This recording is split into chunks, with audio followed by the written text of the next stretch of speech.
Portland, one of the outstanding cities of the Northwest, is as rich in charm as it is in thriving business. A fulfilled goal of the empire builders, grown from a dream to a splendid community. A happy combination of facilities to meet almost any requirement.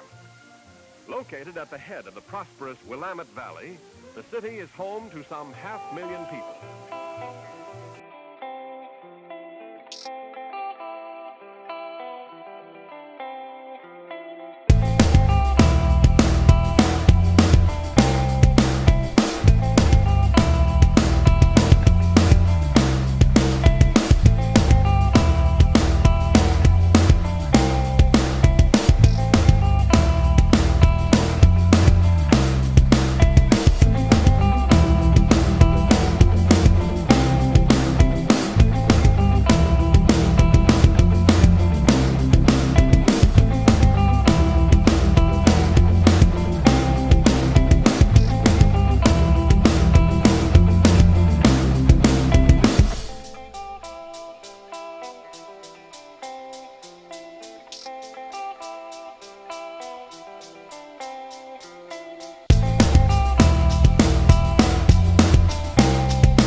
If this is the first time listening to us, welcome, guys. Welcome to our podcast.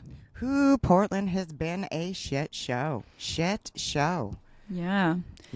I mean, I feel like outsiders will have their opinions, but I feel like the people that live here really need their voices amplified and be heard, because some things get mixed up in the media. Yes, it does get mixed up. We have people from other states, New York. We have the New York Times. We have all these states coming to our state to talk about it and look at the homeless situation and look at what Measure 110 has done. It is time for us here in Portland, Oregon, those that have a voice, to be talking about this issue and actually what is happening in the streets. I drive to work every single day and have to go through homeless camps in order to get to my work.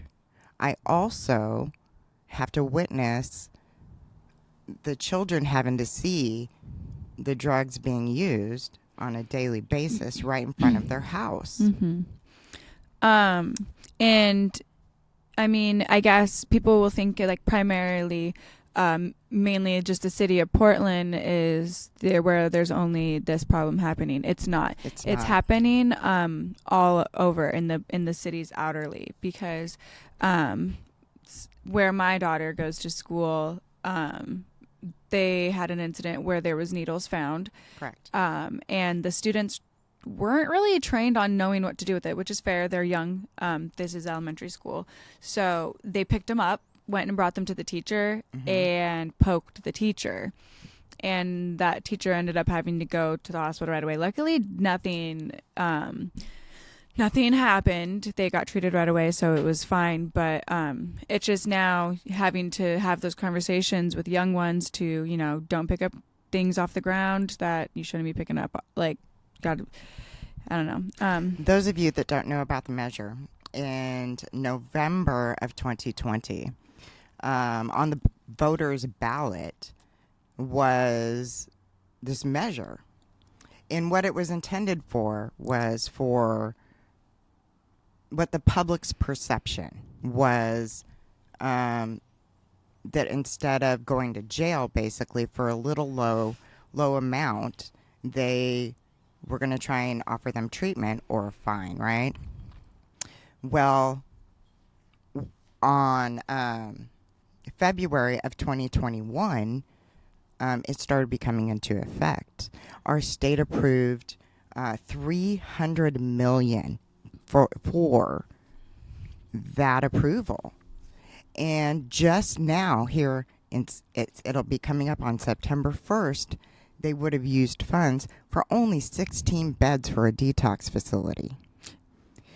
And we've already had individuals on their own establishing. We have helping hands that can house over 430 people.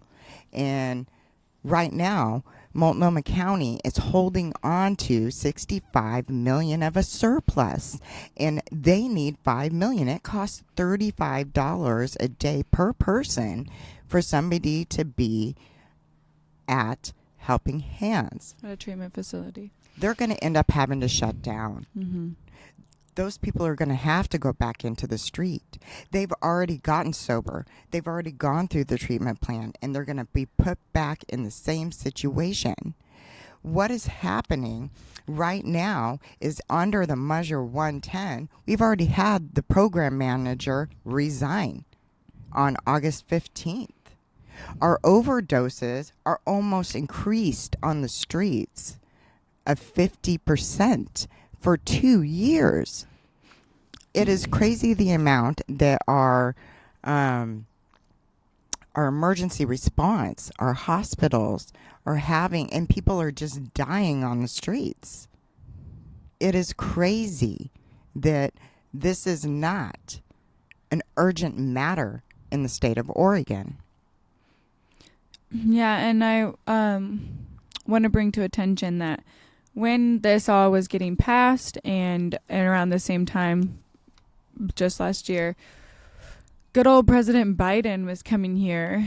Oh, snap. We were like, oh, what's he coming here for? What's he coming for? Like, we're like, oh, he's going to help us, like, figure out a good plan to house and feed our homeless situation. Like, we're going to figure out something, right? No, he was here to condone and congratulate us remodeling the airport. Flippin' airport, peeps. I mean, and I know our airport's pretty, like, people think of it as, like, iconic because it's PDX, but, like, I gotta we tell you, have some priorities over here that need more attention than that. Since Measure 110, the criminal justice system has had their hands tied because of the low amount of what they can and can't do, right? So they're unable to force people into treatment here. They have reclassified possession as a Class E. A Class E. So they can be out there in the open doing small amounts of drugs. And they are offered treatment or they're offered to pay a fine. Yeah, and I was just informed, and I found out for myself that, like, on our treatment, like, buses and our treatment light rails, MAX, whatever people want to call them, we call them all different things, trains, whatever. The people who work on treatment, if they see somebody doing drugs on their vehicle, whatever you want to, train, on the transportation, yeah, on the MAX, the bus, whatever, on the TriMet thing, they aren't supposed to do anything about it. And they were told, and there was a training thing where it was said that, oh yeah, when people are smoking fentanyl, majority of it's going to be going in them, and basically, like, they are basically trying to say that they wouldn't get secondhand smoke. I'm like, no, any secondhand smoke that's coming out, you're getting secondhand smoke of anything that is coming secondhand out of that. The only thing that I think that is the vapor stuff, like those vape pens. That's different. Yeah. But, like, smoke from an actual thing, you're going to get secondhand smoke. So it's crazy to me that the state of Oregon, the county, the city of Portland, Bybee Lakes is the largest homeless shelter, and it's going to close because of the funding. It provides 5 counties over this area. How come nobody is fighting to save this? Because you think our homeless population is bad right now, it's going to continue to get worse.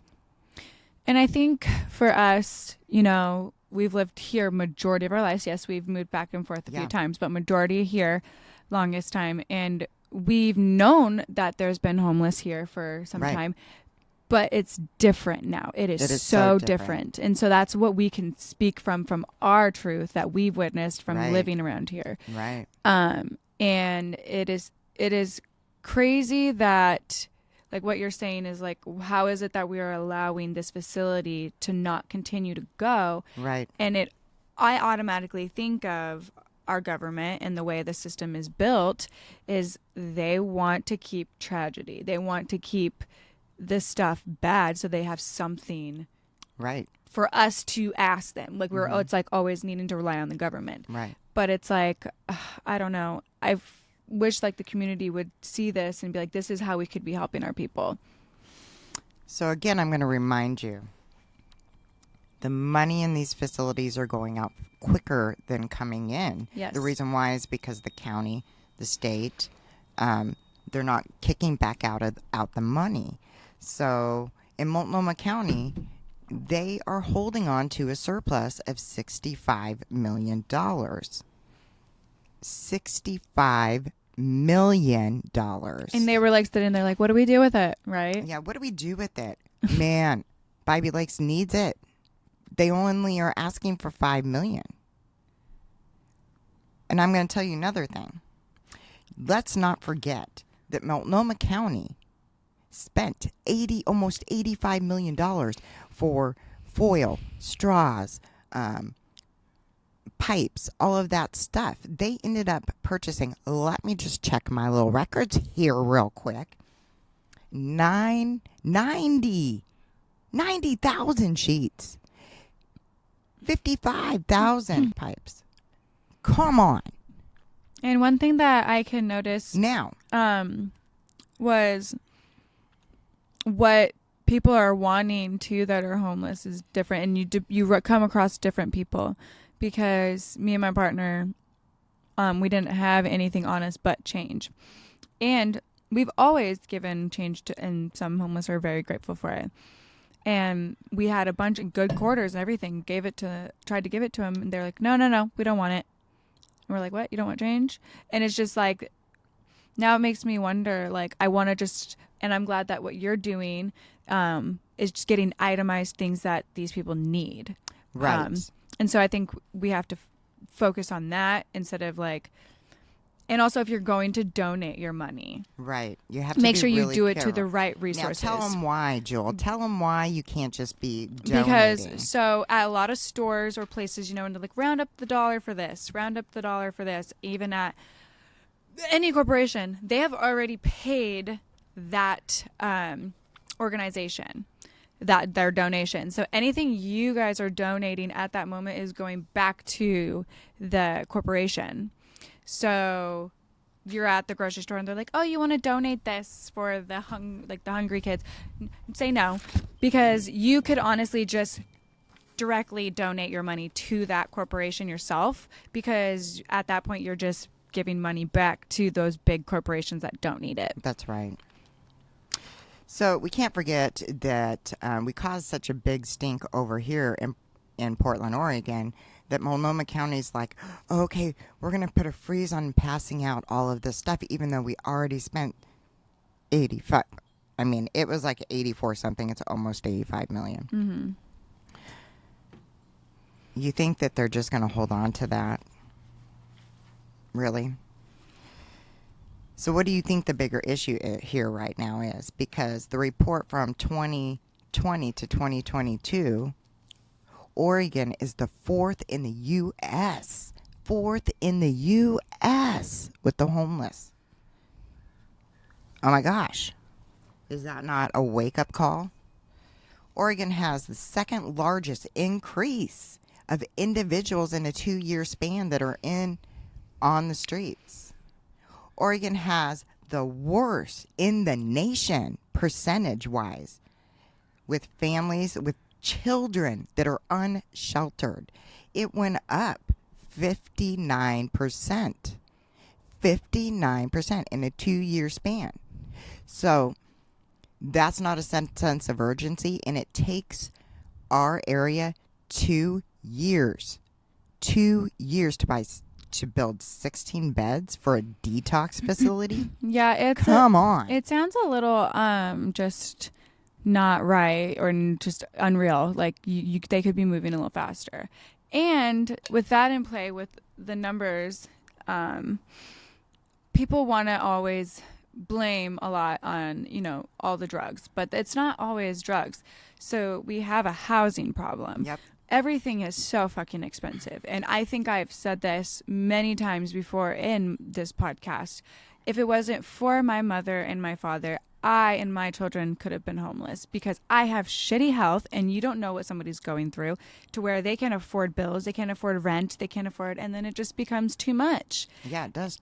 So I have actually heard over and over again so many families that have been put on the streets due to not being able to afford to just live. Or they live in their cars until they can't have their cars anymore. Right. And that's where I say I'm fortunate enough to have a support system from my family, and not everybody has that. And then the other that comes into play that I also want to just bring up is that a lot of these people are vets, and these vets don't get treated with respect when they come back. No, they don't. They basically get pushed away. And to hear some of these stories that these people have said, where they've ended up on the street, it's like you're not taking care of the people that have fought for our country. And we respectfully respect our vets who go out there and fight for us to be able to have this peace and what we have right now. And for them not to get treated with respect when they come back here, basically they should be treated like kind of like royalty, because they freaking fought their asses off. Where we're just sitting here, we're working and stuff, but we don't know how bad things were when they're going and fighting. And now their mental health is fucked up due to what they've witnessed. Right. And we all know that mental health is at an all-time high, where they're not being able to treat anybody. You can't get in. You can't get the right treatment. It's just, and then there's this long trickling things that have these plays into effect of how these people become homeless. One person that we support is Velly Ray in Portland, Oregon. He is walking down the streets, down the corridors, he hands them food, he is talking to them, he's trying to get them into Helping Hands, which is going to shut down. There's other resources out here that other people are trying to get in downtown, and the doors are shut because there's not enough people to staff. The wage isn't high enough. They can't afford to do it. The people cleaning up on the streets, their wages are not high enough, and they can't afford to live. So we're caught in this circle right now, and we need to come together as a community to try and figure out a plan, because obviously those in the legislation and who are governing our state is not out there facing what we as individuals are facing on an everyday basis. This has the elderly scared, children scared. You can't even go for a walk down the street in our parks. Our parks used to be beautiful. And nobody is taking accountability on any end. They're passing the buck over and over and over again. One thing is, I do want to follow up on our last episode. Those that are sexually assaulted, a House Bill 3632. The statute of limitations changed here. It's going to change in 2024, January. So instead of, it's going to go up to 20 years. That is not what Jill and I were fighting for, but they did sign it. The governor signed it. I don't know. I have my own take on it for it all, but I don't think there should be a limitation. I think there should be, whenever that victim feels ready to come forward and talk their truth, believe them. Believe them. This is happening on the streets with our homeless people. Us women need to like stand our ground. We need our men to stand our ground.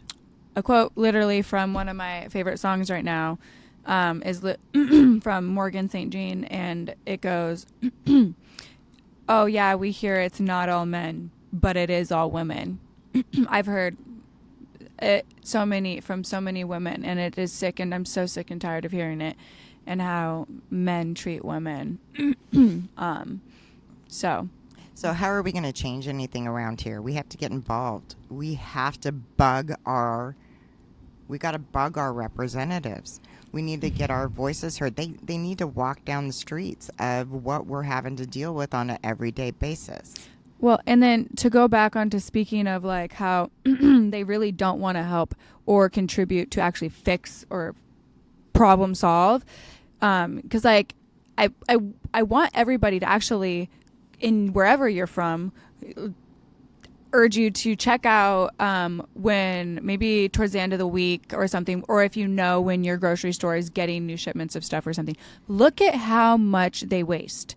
Look at how much they throw away that is good food, that is not expired, that can go to people and go donate. There's so much food. Right. Because how many stores are there? There's so much food that is going to waste. America is the number one wasteful place I have ever seen. And we contribute to that, but we could also help it. And right. I feel like these big corporations need to stop having this thing like they're goody tissues, and they're fucking not good. They're not good. And they are contributing to the problem where they could be contributing to solving and helping some issues we have. It's just crazy to me. I'm not joking, you guys. Like dumpsters and dumpsters full of good food, and it's just going to waste.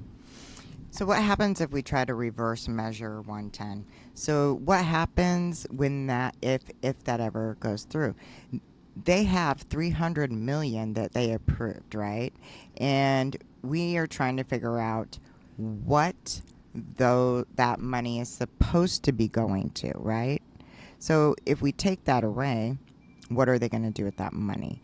So they need to go back and revisit this, and they need to act as it's an emergency, as this is a crisis that's happening, not 2-3 years later, or wait until 2024. I mean, do you guys agree? Should we wait? I mean, come on. And I want to say this because it may seem like we could be like judging or anything, but we're not. It's just the way they have the system set up is failing people. It is. We have history within our family of addiction and seen it round and round again, and how contributing and feeding into it doesn't help.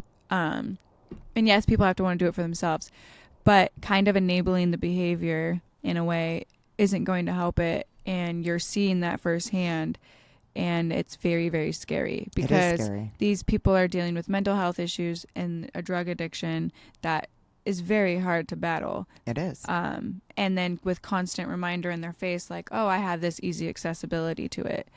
And I'm not going to get in trouble. So it's like, I don't know. And that's just speaking from, I guess, my experience from my own family. And it's never worked. It's never worked feeding and enabling the behavior. So, just my opinion. I feel like sometimes we stand alone. We do have other voices out there.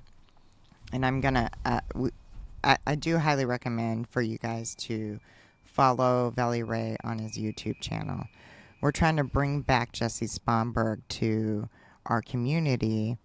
Over there in Hawaii, the bills are just stacking up. So in order for him to have internet, it costs an arm and a leg for that to happen. So and he's only one person, and he's doing so much. He's saving animals. He's he's doing so much good shit with the little amount that he has, and it's so impressive. And I encourage you guys to also just check out the things that he's been doing too, that he's able to share. But our goal is for him to come back to podcasting. That's what he did. He's a podcaster, and his voice matters. He is from Portland, heavily deep into the Portland community.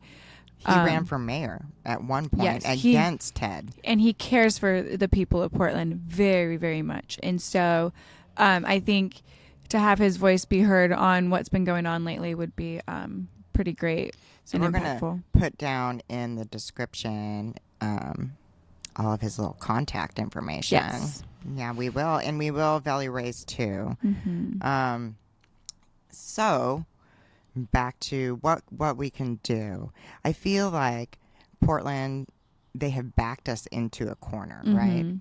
And either A, you're going to hide and not say anything about it and be fearful, or you're going to step out of your comfort zone and lay your foot down and say, no, we need to do something. And recognize that these are human beings. They're not just objects. The way I see it, and correct me if I'm wrong, everybody, we have people from other states coming here. So it's not just people from Portland. And we're keeping them alive. We're keeping them alive just to die on the streets. How humane is that? How humane is that? Jill's going to be arguing with a bee here. And so we're going to she's scared. She's ducking. She's okay. I don't fuck around. She should fuck around with that. So am I wrong? No. And that's the way I see it.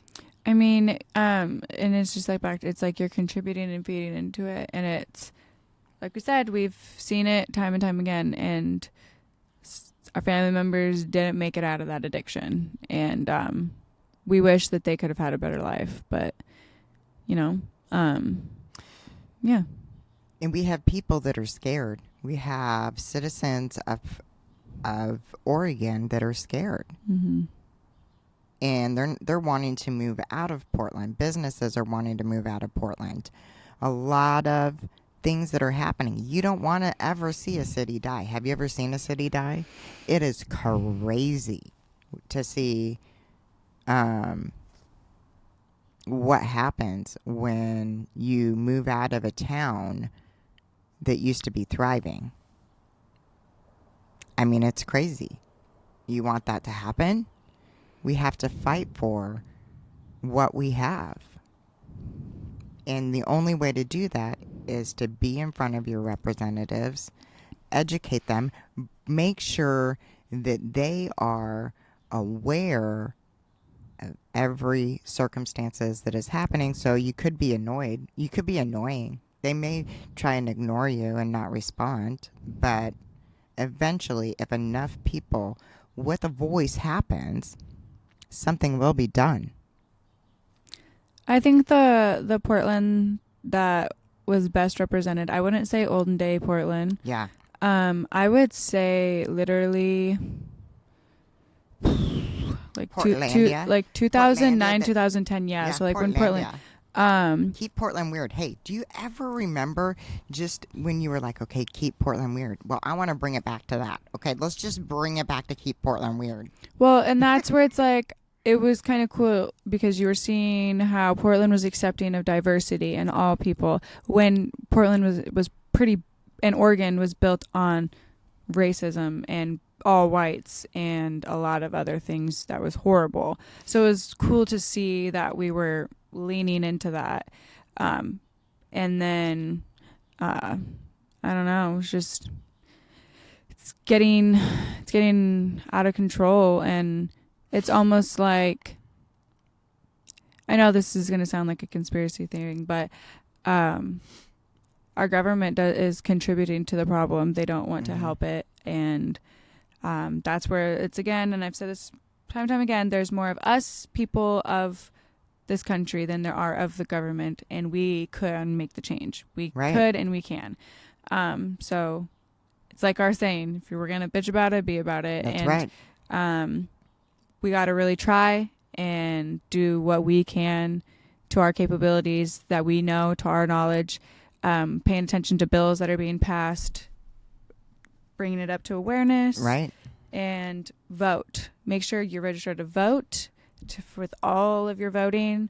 There's different things that happen every year for that measures, and people are just like, I'm not going to vote at that. They only just vote for like the president. I'm like, no, you need to vote for what's happening in your city. So vote. Vote. Get out there and vote. So we are on our own trying to stack up on those that are needed, that are missing of supplies and stuff like that one would need if they are out in the street. Mm-hmm. And so we do have that. And we are providing that. Mm-hmm. But let me tell you, I don't know what we got to do to shake our city up. But even saying that, it's like it's not enough. No, it's not enough. We need more people to do that. We need more people to try and support the community and let these people know that we're here to support them and help them so they don't feel alone. There's graffiti that says, "Don't cry for me. You never cared."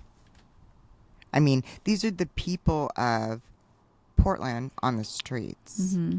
And there's graffiti, "Left to die." This is your citizens. This is not okay. And you'll hear from people of Portland, and it's true, where, you know, the police are over their heads with so much going on, to where now there's people that are on the streets that are having to somewhat police, but without like weaponry, just making sure that people are safe and okay in certain communities. And we have missing women in Portland, Oregon. Left and right. Left and right. Some of them have been found dead. The six women. There's somebody of interest in prison right now, but it's an active case. We have more and more women every single day coming up missing. With the people of Portland, we feel that know what we know, feel like there's more going on than what has already been. Like, we don't think it was just one person. There's a case going on right now, so we can't divulge too much information about Mm-hmm. what we know on that case. There is a person of interest. Mm-hmm. There, we feel, is more. And it's so important to keep those women's faces front and center and in people's face. And pay attention to your surroundings and what's going on around you. Safety, women, safety. There is a recent missing woman from Ridgefield, and all the way, her car was found all the way down in Clackamas, near Clackamas Town Center. We have a missing woman right now that we're trying to find. There's missing women all the time. But keeping those names, keeping the faces in front and center. Do we have a serial killer? Yes. Could it be one person? Or could it be multiple? And, you know, no, it's not helping is we have some fucked up, sorry, I'm saying it, fucking people in between there that are doing fucked up shit. We had one person who was dismembering some chick's body and putting it in all different places.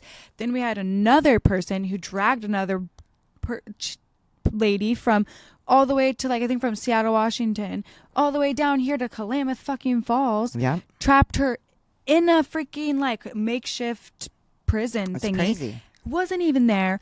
Found him in fucking Las Vegas, Nevada. Yep. I'm just saying, there's some fucked up shit going on, guys. So just pay attention to your surroundings. So you wonder why we have anxiety going on over here, right? Yeah. Well, why are we so tense? And that's just what's being pushed out there. There's stuff that we know that is not even out there, and we can't talk about some of the things because there's actively stuff going on right now. But we can divulge that information after, stuff happens. But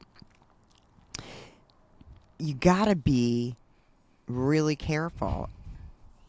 And it's like walking on eggshells to me. That's how I describe it. It's not okay. It's not safe anywhere. It's literally you anywhere. It doesn't matter where you are. Anywhere you go, you're always having to pay attention to your surroundings, the sounds, everything. Like with everything that's going on in our world, you have to just be so vigilant to your surroundings. Correct. I mean, and as you should be, but like it's like even you're like on edge more now than like ever before. And we always try to preach kindness. Don't judge. You know. You don't know what somebody's going through. You don't know what somebody's going through. And let me tell you, you don't know what somebody's going through over here in Portland, Oregon. Let me tell you. Whew. Yeah, we have these things that I do because I know people go through it because I go through it. But we have these little message things that are like these pop-up little kind messages. And I give them out to people that I just seem like they could use it. So I give it to them. And there's one time where they've actually reached back out because I put our so they could figure out who it is. So I put our social media at whatever you want to call it, tag. What is that called? What is that called? Your social media. Your social. I don't know. Your social. The name of our tag. social media. Yeah. And they went and they found us and they said thank you so much for that and like they really appreciated of it. The other day we did it too and it actually brought this person to tears. I didn't tell you that. It was at a Dairy Queen, and the lady was like, "This is for me. Like, I get to keep it." And they were like, "Yeah." And like, she was like so thrown off, and we're like, "It's okay." Like she is like you could tell. Why you got to tell me that stuff? Because it's like you don't know what people are going through. So to always be kind to others, always be kind, and that's what I always preach to my kids: is be kind, always. Yeah. I mean, unless somebody's fucked up to you. Just saying. If it's been like they're repeatedly fucked up and been poking you, fuck them. So we're going to be paying attention to what our representatives are doing in the House right now with Measure 110. They are doing something. We need to really pay attention because stay on top of them. It could go it could not go the way that we're thinking, you know what I mean? So we need to really have that voice. We need to really give our opinion. It's probably going to end up on a ballot. But yeah. You got to be tough out. It's tough. Especially the wages. We have, nurses not making enough money here. It ain't easy being a Portlander. It ain't easy. Oregonian. I just want to keep it weird again. Keep the peace, man. Keep the peace. When I was so little, I can't remember at what age I would start saying it, but I would be like, peace, no war, peace, no war. And I would put that on everything. Yeah. And I mean, there probably wasn't even a huge war going on, but I was just like, everybody stop fighting and get along. Everybody just needs to get along. I mean, you just notice that from like... Remember in kindergarten when they would go, no, you just got to get along. Well, do you remember like the age where it's like you realized you're like, oh shit, fucking people aren't nice out here? I know. What age did you realize that? Elementary school. It was early. Yeah. It was really early. Yeah. It was early. And can you imagine what our children are having to go through right now of like what age of... My child learned it from kindergarten. Yep. Kindergarten. Getting bullied. Because the way she was dressed. Yeah. It just sucks out there. We need to fix that. And that, just so you know, it's coming from the parents. It's coming from where they're around, and that's from kindergarten, not from anybody else. So that's coming from the home. Parents got to do better. We all need to do better. Everybody needs to do better. Well, you know what parents that are growing up human beings into this society, they need to do better. They're forming their little minds. And then those little minds are going to public school and then for helping form those other little minds. So we just all got to be together. And like how we got off track. Yeah. You know what I mean? We do that quite often. We can't even It all kind of relates though. It does. It all kind of relates. But, we just always want better for our community. I tried to figure out the budget of what is happening right now. It is so hard and confusing for me to try and figure that out. guys, we're broke. Oh, remember? Yeah, we're broke. We're in America, we're broke. Yeah. No money. We're actually in debt, actually. We're more than broke. We're in debt. Yeah. Don't forget. But, man, can you imagine if you had what would you do with $65 million? No, I literally just did a rhyme. We're in debt. Don't forget. Oh my gosh, do it again. We're in debt. Don't forget. Oh, my she's God. gonna rap right on here. Literally, I just came up with a new rap line. Guys, if you guys are a rapper listening to this or somebody who does poetry, we're in debt. Don't forget. Oh yeah, okay? rap it. You Do can it. take it.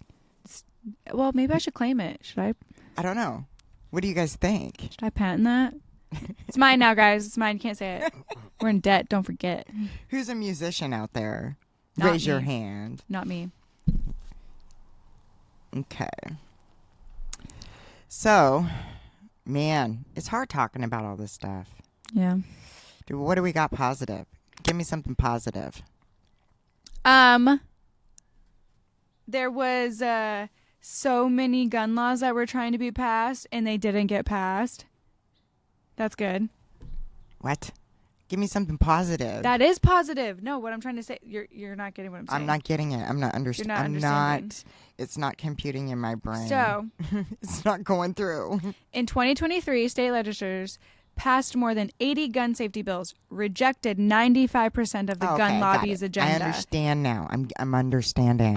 Allotted over $530 million to gun violence prevention. So that's good news. You know, Okay. me, I'm like, fuck the guns, fuck the weapons, peace, love, no war. There you go. There you go. You gotta love us, right? Till you cross that boundary. Because gosh. just like, I mean, people don't know, but like, I am in, because I'm a Harry Potter fan, okay? I'm in my Slytherin era, okay? I'm in my She's in her Slytherin era, my Slytherin Draco shit. Oh man. Yep. Don't fuck with me. Okay. So let's try to be kind to each other. Yes. Let's practice patience out there in the world. Uplift others. Uplift. Be kind. Be kind. So until next time, I'm Sarah. And I'm Juel. Peace.